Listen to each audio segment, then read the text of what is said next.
So you're ready to really win at Heat. I mean, really win.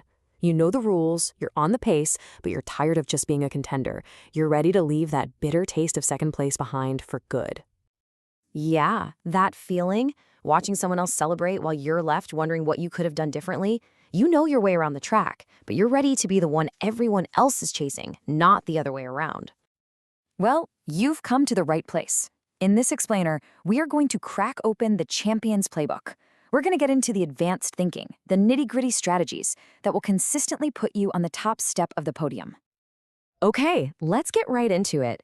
The single biggest leap you can make as a Heat player is realizing this game isn't about the luck of the draw. Not really. It's about control.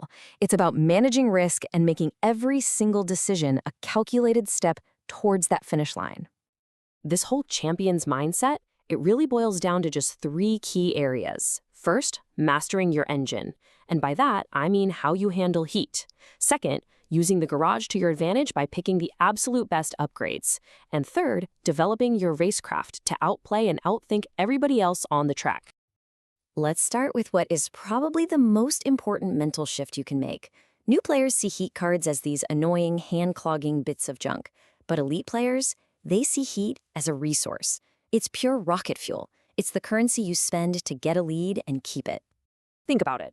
Every single time you boost or fly through a corner over the limit, you're making a conscious trade. You're trading a clean hand later for a massive tactical advantage right now. Champions don't fear that trade, they manage it. They know exactly when to push that engine into the red and when to back off. Now, here's an idea that might sound a little backward at first. Getting through your deck faster is actually a good thing. Why? I mean, why would you want to reshuffle more often? Because that's how you get back to your best cards. Every reshuffle is another chance to draw those amazing upgrades you picked. So you have to get into this rhythm, this strategic cycle. First, you spend your heat like crazy to grab an opportunity. Then, you manage the consequences when those heat cards start showing up. Next, you find the perfect moment to shift down and cool the engine. And then, you repeat the whole process to stay out front. Okay, let's talk about the garage. Because if managing heat is how you drive the race, the garage is where you build the car that can actually win it. Honestly, a lot of races are decided right here, before the green flag even drops. I mean, just look at this. The upgrades in the garage are what separate the field. They let you break the fundamental rules of the game. Just imagine having a 5 card in your deck for that long straight when everyone else's best is a 4. That's a massive, massive advantage. But here's the catch, right? The best upgrades always come with a downside. And that's where the strategy really gets deep.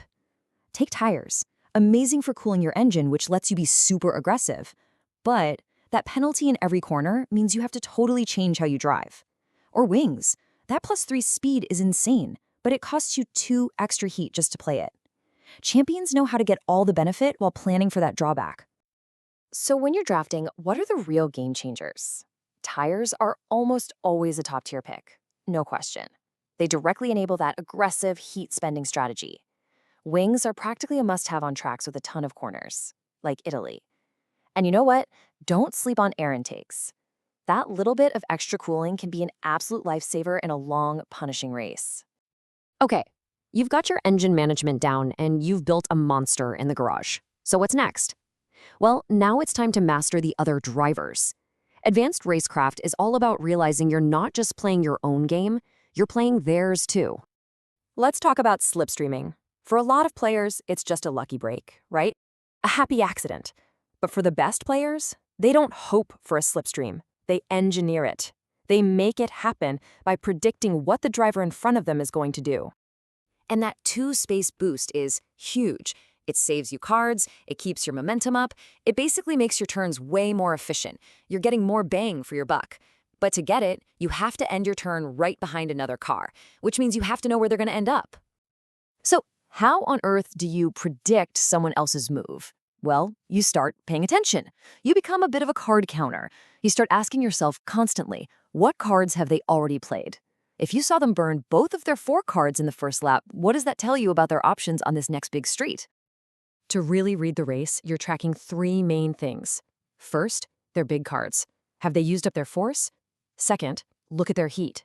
Are they running hot and about to hit a wall, or are they cool and ready to make a move?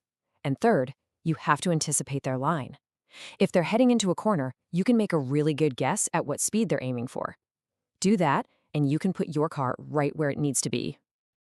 All right, we've covered the engine, the garage, and reading the race. Now, let's put all those pieces together. A true championship strategy starts before you even play a single card. It starts by matching your card to the track. This is your pre-race cheat sheet.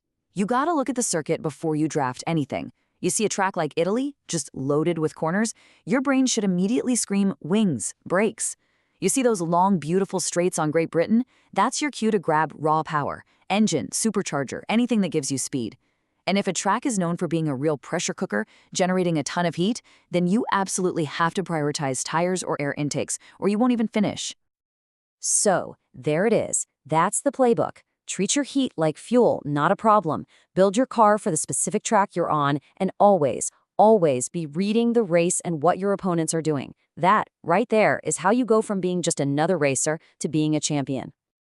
So now you have the strategies. You've got the mindset the best players use to crush the competition. The only question left is, when you're roaring towards that final corner, checkered flag in sight, what's your winning move going to be?